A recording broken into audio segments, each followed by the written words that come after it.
You ask Tiger to solve. This deals with linear equations with one unknown. The final result is y equals 5/24. Let's solve it step by step. Group all constants on the right side of the equation. Subtract 1/3 from both sides.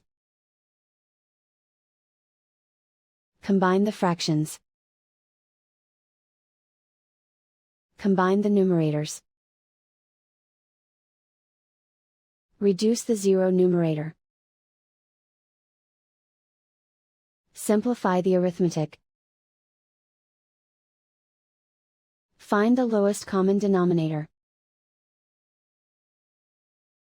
Multiply the denominators.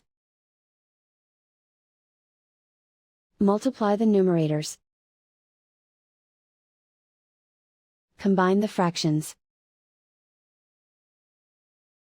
Combine the numerators. Isolate the y. Divide both sides by 2.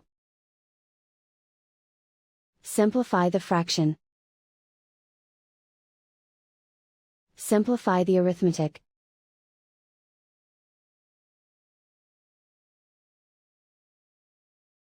And so the final result is y equals 5/24.